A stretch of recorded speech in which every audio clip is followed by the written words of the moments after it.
At my mother-in-law's lavish birthday party, every grandchild's face lit up as they unwrapped brand new iPhone 16 Pro Maxes. Except my daughter. She sat there, confused, clutching an empty lap while everyone else scrolled through their shiny new screens. When I asked why, my mother-in-law smiled coldly and said, "Because she's not my real granddaughter." The room fell silent, my daughter's eyes dimmed, and my heart shattered. I knew right then, this cruelty wouldn't go unanswered. Moments like these cut deeper than any insult. If you've ever witnessed favoritism tear into a child's heart, you know the pain. Share your thoughts in the comments, and don't forget to like and subscribe. Your voice matters in stories like this. Sundays at my husband's family home were almost a ritual. The big Victorian-style house, with its creaky wooden floors and faint scent of lavender from my mother-in-law's ever-present potpourri bowls, was where everyone gathered. Cousins ran through the halls, aunts and uncles caught up over coffee, and the kitchen was a constant whirl of clattering dishes and the smell of freshly baked pies. To an outsider, it might have seemed warm, welcoming, even idyllic. But for me, it was always a balancing act. I was the young wife who had married into a family with very strong traditions and an even stronger matriarch, my mother-in-law, Evelyn. She wasn't the kind of woman to scream or cause dramatic public fights. No, Evelyn's weapon of choice was subtlety. The sharp smile. The way her eyes lingered on one grandchild with affection, then slid past mine as though she were invisible. My daughter, Lily, was 8 years old, bright-eyed, with a love for drawing and a habit of tucking her hair behind her ears when she was shy. She adored her cousins and always looked forward to these Sunday gatherings. But as her mother, I noticed the tiny cracks in her excitement over the years. The way her shoulders slumped when all the kids were invited to bake cookies with Grandma, except her. The way she was forgotten when family group photos were taken. I tried to dismiss it as accidents, oversights, maybe even my own overprotective paranoia. After all, Lily wasn't biologically related to Evelyn. My husband, Mark, had been married before, and Lily was my daughter from that marriage. Mark had been in Lily's life since she was 2, and he loved her fiercely. But in Evelyn's eyes, biology was everything. Mark often told me, "Just let it go. She'll come around eventually." I wanted to believe him. I wanted to believe that family love wasn't conditional. So I kept my mouth shut, smiled when I had to, and tried to create happy memories for Lily despite the undercurrent of exclusion. Still, there were moments I couldn't ignore. Like the time Evelyn gave all the grandkids Easter baskets filled with chocolate, toys, and little envelopes of cash, except Lily. When I quietly asked about it, Evelyn said, "Oh, I didn't think she'd care. She's not really into sweets, right?" And then, with a quick change of subject, she moved on, leaving me to comfort my confused, disappointed daughter. The worst part? No one else seemed to notice. Or maybe they noticed and chose to look away.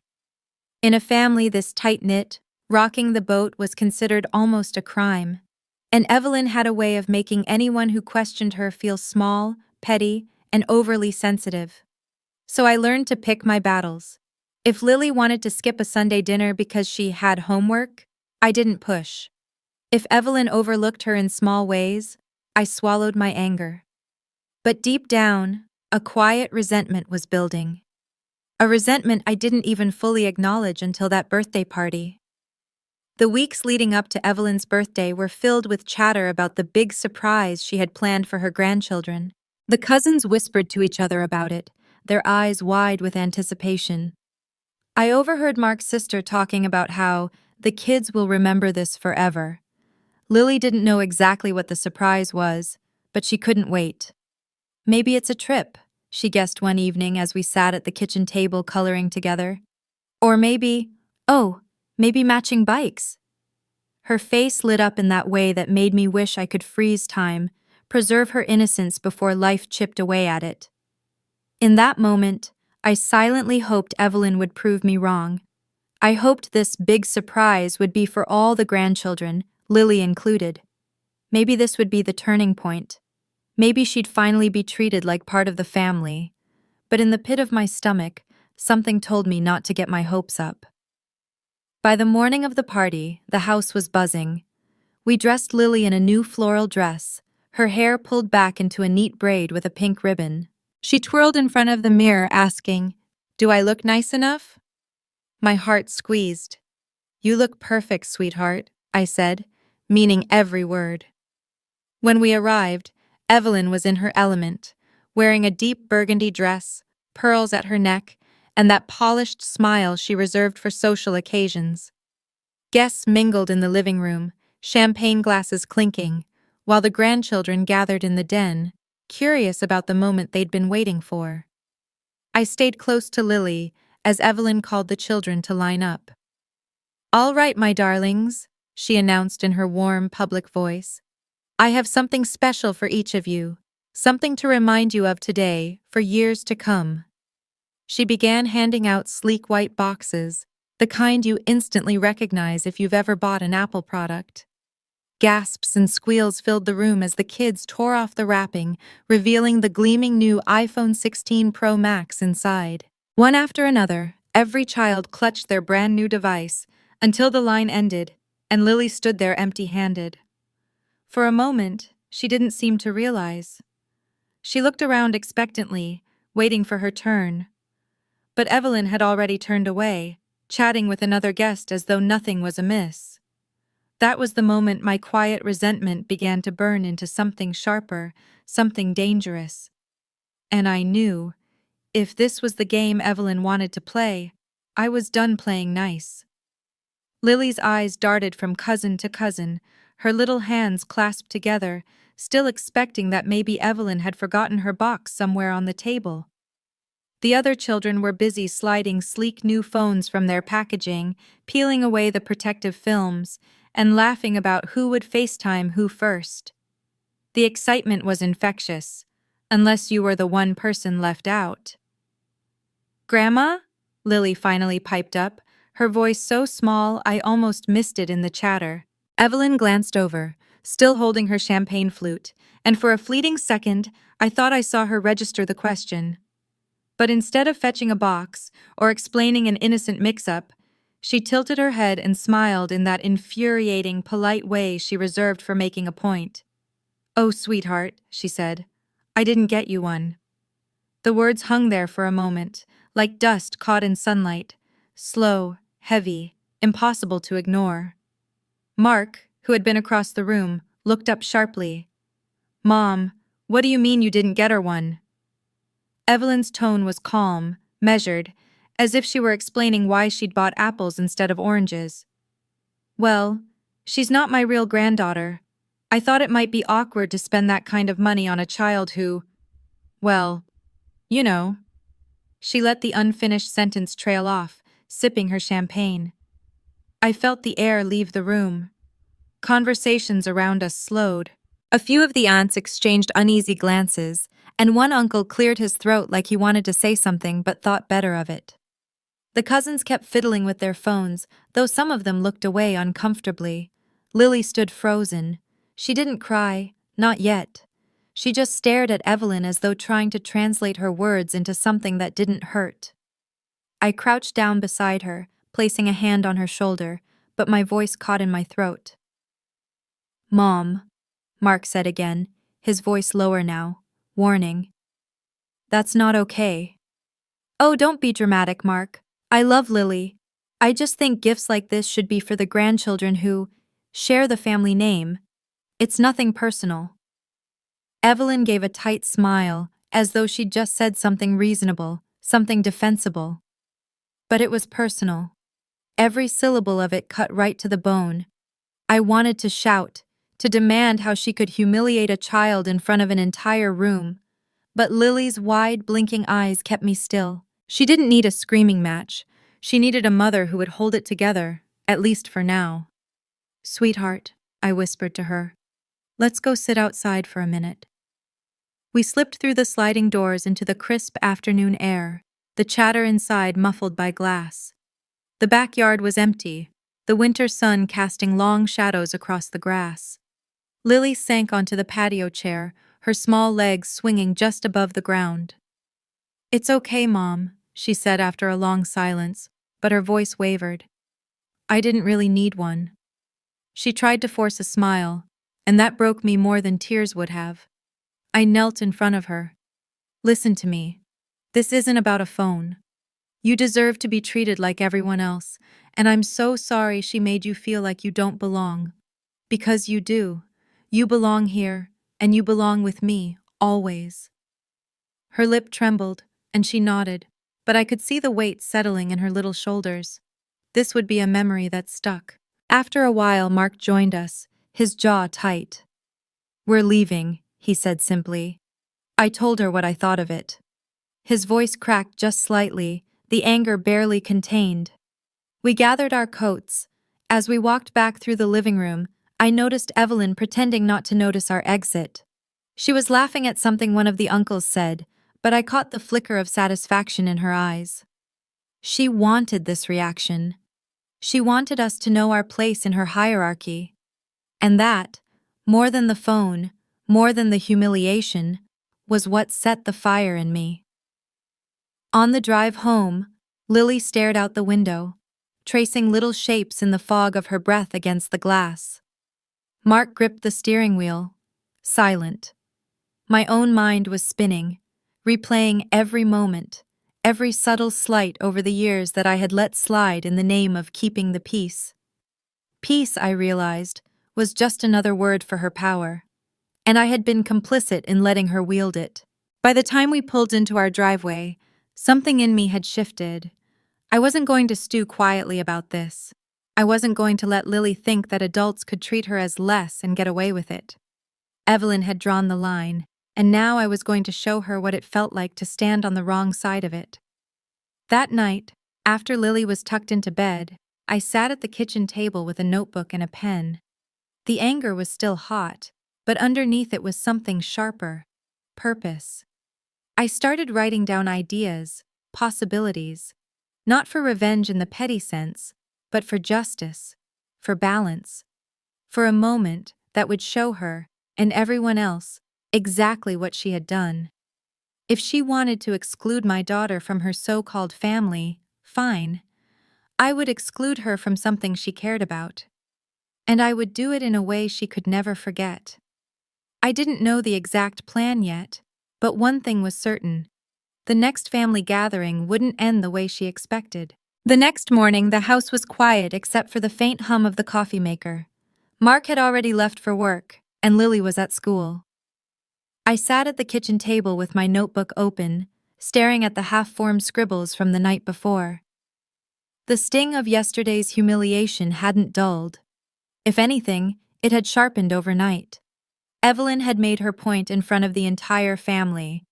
Lily wasn't one of them. I wasn't going to beg her to change her mind. I was going to make her understand exactly how cruel she'd been by giving her a taste of her own medicine. The opportunity came to me almost immediately. Easter was only a month away, and in Evelyn's world, Easter was second only to Christmas in importance.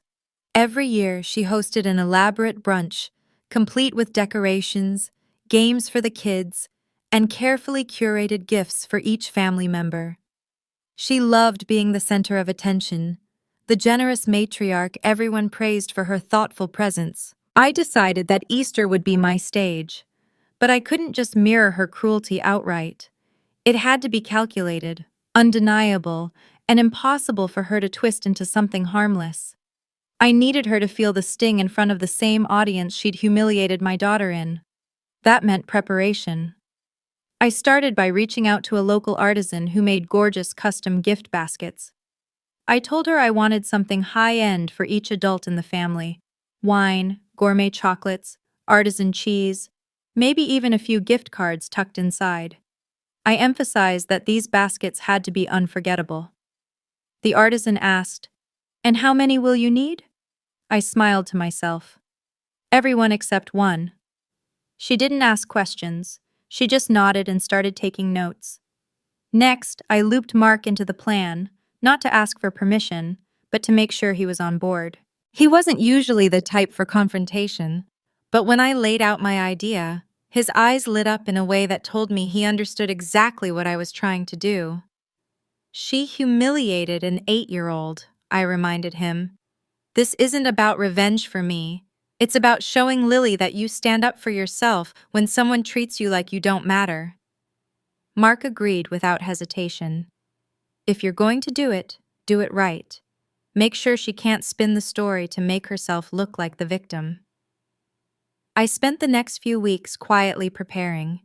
Every time I picked up one of the baskets from the artisan, I felt a small surge of satisfaction. They were gorgeous, woven wicker filled with carefully arranged treats, each wrapped in crisp cellophane with a satin ribbon on top. They looked expensive because they were. And then came the final detail, a small, handwritten card for each person. The message was simple. Happy Easter, with love. I made sure each card had the recipient's name in beautiful script, except for one, Evelyn's. For her, I prepared nothing. No basket, no card, not even a token gesture. She would sit there, watching as everyone else opened their thoughtful, personalized gifts, and she would know exactly why she was excluded. But this wasn't just about the moment itself. It was about control.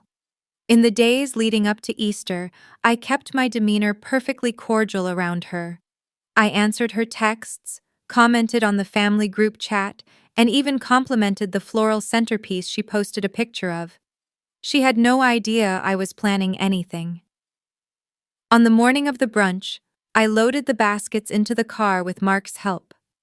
Lily was buzzing with excitement, not because she knew the plan, but because she genuinely loved Easter. I didn't want her to know what was coming. This wasn't about dragging her into the drama. This was for me, for Mark, and indirectly, for her future self to look back on. As we pulled up to Evelyn's driveway, I could already see the pastel balloons tied to the porch and smell the faint aroma of baked ham drifting through the open windows. The family was gathering in the living room, laughter spilling into the hallway. I took a deep breath, steadying myself. I wasn't nervous. I was ready. I'd spent years biting my tongue, smiling through insults, pretending that keeping the peace was the right thing to do. But today, I wasn't here to keep the peace. Today, I was here to break it. Beautifully. Easter brunch at Evelyn's was a carefully choreographed event. She loved to control every detail, from the way the napkins were folded to the exact placement of the deviled eggs on the buffet table. But this year, I had brought my own contribution, and it wasn't on her menu. After the egg hunt in the backyard, the family filtered back into the living room. Kids chattered about their candy hauls, adults sipped mimosas, and Evelyn stood in the center of it all, beaming like the queen she fancied herself to be. That was my cue. Mark and I began quietly carrying in the baskets from the car. Each one gleamed under the soft light, ribbons catching the sunlight through the window. The smell of fresh chocolate and aged wine filled the air as we set them neatly on the coffee table. "Oh!" Evelyn exclaimed, her eyes widening. "What's all this?" "Just a little something for the family," I said, smiling sweetly. "Thought it might make the holiday a little extra special." Her expression flickered, just for a second, but she recovered quickly, clearly assuming she'd be included. I began calling out names one by one, handing each family member their personalized basket. For Sarah, for Daniel, for Aunt Marlene. The room buzzed with surprise and delight. Wrapping paper crinkled, wine bottles clinked, and everyone showered me with thank yous. Evelyn stood off to the side, still smiling, but her eyes followed my every movement like a hawk. For Michael. For Tom. I was methodical. No rush, no skipped names. Every single person got a basket, except her. When I handed the last one to Mark's cousin, I straightened up and dusted my hands. The table was empty now. My work was done. Evelyn's smile faltered. "Oh," she said lightly. "And where's mine?" I looked at her with the same polite expression she'd given me at her birthday party, the one that made my skin crawl. "Oh," I said softly, "you don't have one. You're not really family." The words landed like a dropped plate in the middle of the room, sharp, loud, and impossible to ignore. Conversations died mid-sentence. A few people shifted uncomfortably in their seats. Evelyn blinked, her mouth opening and closing like she was trying to catch her breath. "Excuse me?" I kept my voice calm, even warm. "Well, you remember at your birthday party, when you told my daughter she didn't get a gift because she wasn't your real granddaughter? I figured you'd understand." The silence stretched. Mark sat back in his chair, watching her with a level gaze. Across the room, Sarah put her arm around Lily, who was looking between us with wide eyes, clearly sensing something important was happening, even if she didn't grasp all the details. Evelyn's cheeks flushed. "That's not the same thing at all," she sputtered. "Actually," I said, my voice steady, "it's exactly the same thing. Only difference is, I'm not 8 years old and crying in front of the entire family while you make sure I know I'm not wanted." A murmur rippled through the room. Someone cleared their throat. Another relative shook their head slowly. I didn't wait for her to come up with an excuse. I just picked up my drink and turned back to the others, slipping seamlessly into a new conversation about the weather and the upcoming summer barbecue. My point had been made. From that moment on, Evelyn was quieter. She sat back in her chair, fiddling with her napkin, glancing around to gauge the room's mood. And the mood was no longer on her side. Mark's uncle even leaned over and whispered to me, "About time someone said something." By the time dessert was served, Evelyn had stopped making eye contact with me altogether. Her control over the room had slipped, and everyone could feel it. The best part? I hadn't raised my voice, thrown a fit, or made a scene. I'd just held up a mirror and let her look at herself. And from the look on her face, she didn't like what she saw. If you think Evelyn's already feeling the sting, trust me, the real burn is still coming. The showdown will leave the whole family stunned. Stick around, because what happens next might just be the boldest Easter surprise you've ever heard of. After Easter, the air in the family group chat shifted. Normally, Evelyn dominated conversations, planning dinners, sharing photos of her favorite grandchildren, slipping in subtle jabs. But now, her messages were shorter, her tone less commanding. She was licking her wounds, and I knew she wouldn't forget the sting I'd delivered. The next big family gathering was only a month away, Mark's father's retirement celebration. It was going to be a huge event, with relatives flying in from 3 different states. Evelyn wasn't hosting, but she would be there in full force, ready to reclaim her position as the family matriarch. I could already imagine her making some grand gesture to win everyone back. She might try to play the victim, painting me as dramatic or too sensitive. That's exactly why I couldn't just let Easter be the final word. I needed something undeniable, something that would put her behavior on full display with no room for spin. Mark was cautious. "You've already made your point," he said one night as we got ready for bed. "Do you really want to stir things up again?" I looked at him in the mirror while brushing my hair. This isn't about stirring things up. It's about making sure she never humiliates Lily again. Once, she might call a misunderstanding. Twice? That's a pattern. And I'm not letting her write the story. He didn't argue further. In the weeks leading up to the party, I started planting little seeds. Casual conversations with relatives about how hurt Lily had been. Bringing up Evelyn's not real granddaughter comment when the moment felt right. Never in an angry tone, always with a disappointed shake of the head, as if I was still trying to process it myself. People remembered, and they didn't like it. Meanwhile, I began preparing my final move. I ordered a custom photo album, beautifully bound in leather, with family memories engraved in gold on the cover. Inside, I filled the pages with photos from over the years. Birthdays, vacations, weddings, all moments we'd shared. Every person in the family had multiple pages, except Evelyn. For her, there was just one page, a single photo. It was from her birthday party, the one where she'd handed out iPhones to all the grandkids except Lily. I'd caught the moment right after she'd made her cruel remark, her smile still plastered on her face while my daughter sat frozen beside her. Underneath, I wrote the caption, "Not really family." I didn't plan to just hand her the book. Oh no, this was going to be a presentation.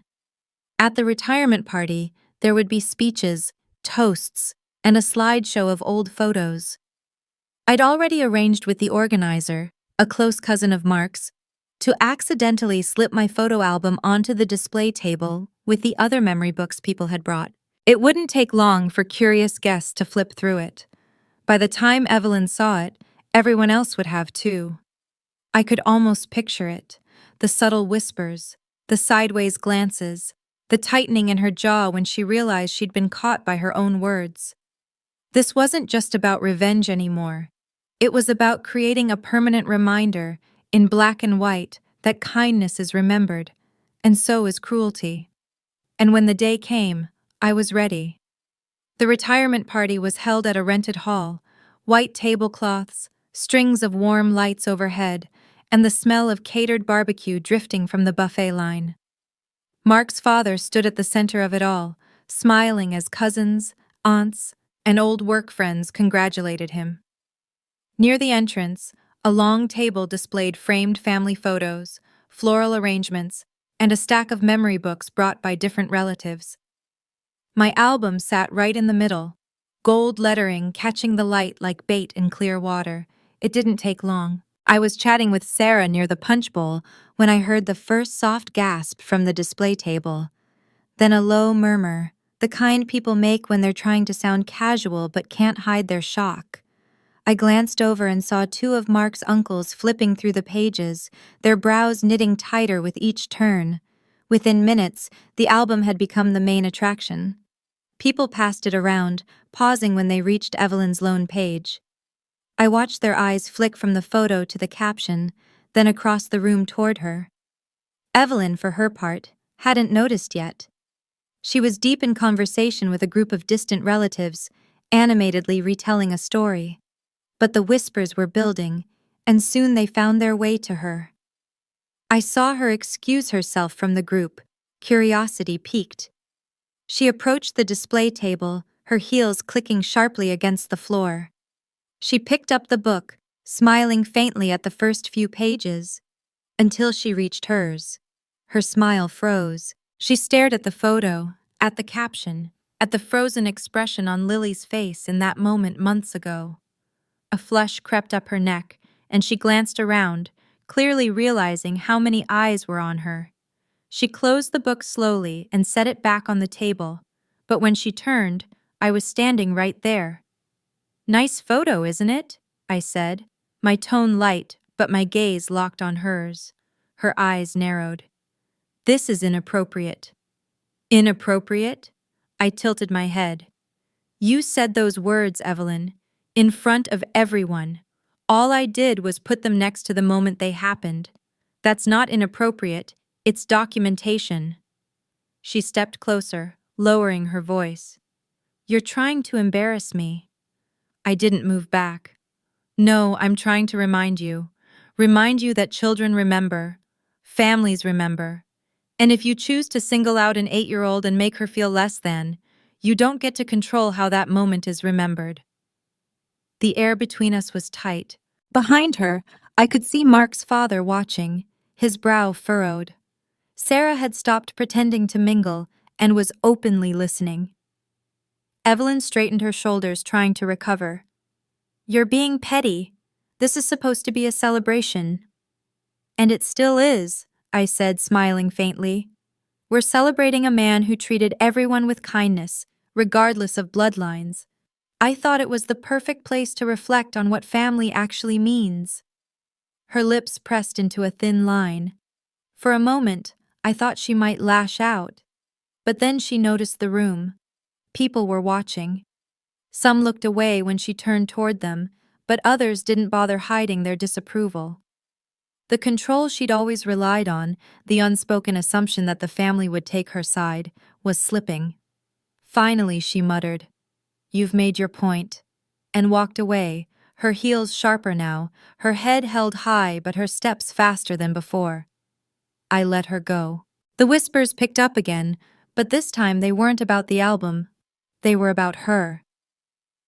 Later that evening, as the night wound down, several relatives came up to me quietly. Mark's uncle patted my shoulder and said, "Good for you." Another cousin whispered, "She needed that." Even Mark, who'd been hesitant, gave my hand a squeeze. Evelyn kept her distance for the rest of the night. And though she would never admit it, I knew she'd think twice before pulling that stunt again. Because now, the whole family had seen exactly what she was capable of, and they had the evidence bound in gold leather to prove it. The following week, the house felt unusually calm. No buzzing family group chat, no backhanded comments from Evelyn buried under updates. It was as if the retirement party had drained her of the energy she usually devoted to controlling the narrative. Mark noticed it too. "It's quiet," he said over breakfast one morning. "Too quiet?" I asked with a smile. He shook his head. "No, the good kind of quiet." I could tell he was relieved, not because the tension with his mother was gone entirely, but because he'd seen what happened when someone stood up to her. He'd seen me protect Lily without stooping to name-calling or losing control, and Lily, well, she'd blossomed in ways I hadn't expected. The very next day after the party, she came home from school chattering about her art project, proudly showing me a sketch of a sunflower. "It's for Grandpa," she said, "because he makes me feel warm." There was a lightness in her eyes I hadn't seen in weeks. It hit me then. This wasn't just about a phone, or even about Evelyn. It was about making sure my daughter knew she mattered, no matter who tried to tell her otherwise. Over the next month, the ripple effects were undeniable. A couple of relatives reached out privately, admitting they'd always noticed Evelyn's favoritism, but hadn't known how to address it. Now they felt empowered to speak up when they saw it happening. Family gatherings took on a different tone. At a barbecue 2 weeks later, I noticed Evelyn sitting at the far end of the patio. She still smiled and chatted with people, but the air of unquestioned authority was gone. Conversations didn't automatically center around her, and when Lily came over to show me something, no one looked uncomfortable or glanced at Evelyn for approval. Mark's father even made a quiet comment to me while we were helping clean up. "You know," he said, "your little book made an impression. Sometimes it takes a bold move to reset the balance." I just smiled. I wasn't trying to humiliate her. I just wanted her to see. "I think she did," he replied, nodding toward Evelyn, who was watching Lily from across the yard. "And maybe she's thinking about it more than she'll admit." Was it a perfect resolution? No. Evelyn wasn't about to become the doting, fair-minded grandmother I'd once hoped she'd be. But something fundamental had shifted.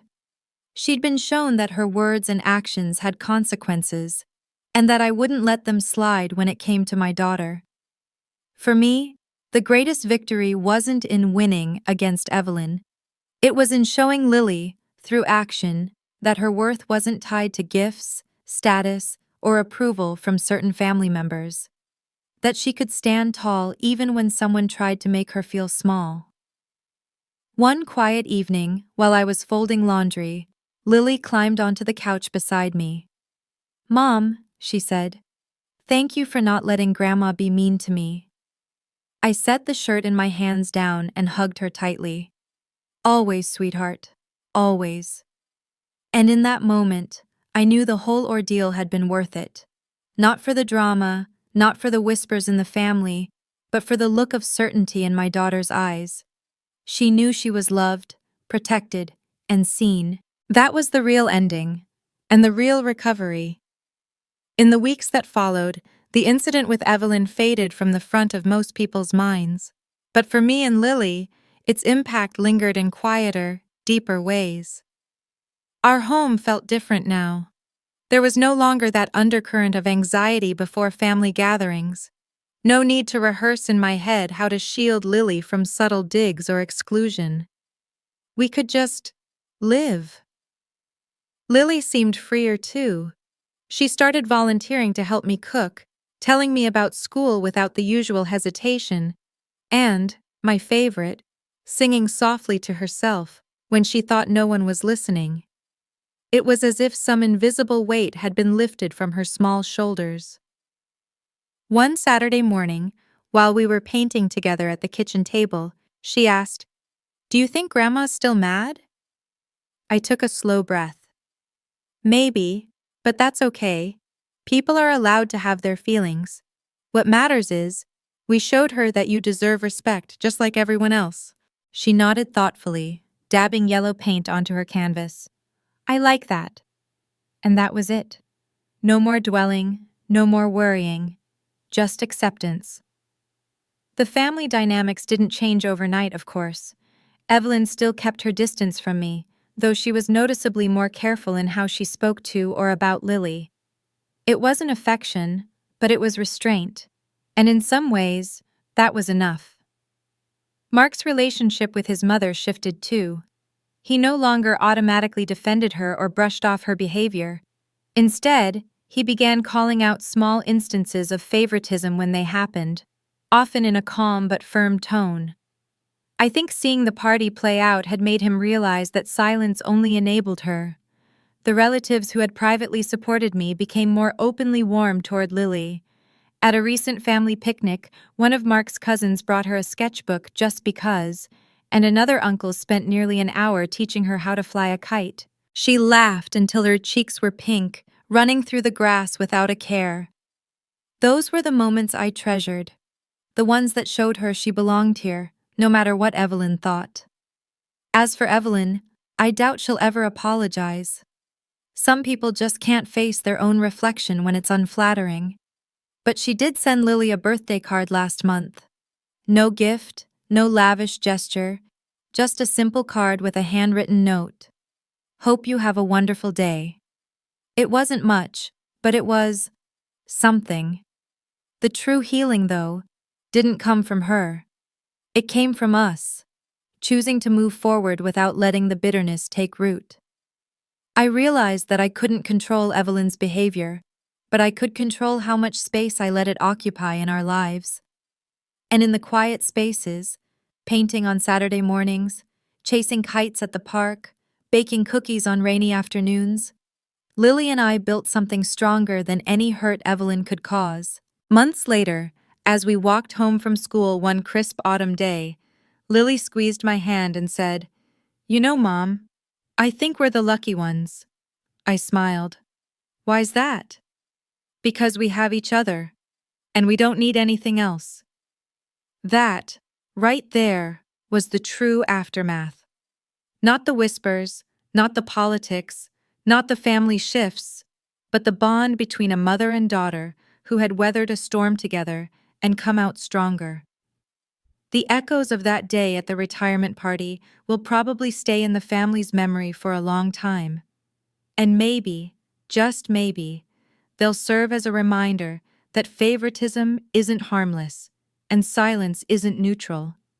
But for me, the chapter is closed, and the sound of my daughter's laughter is all the proof I need that we've healed.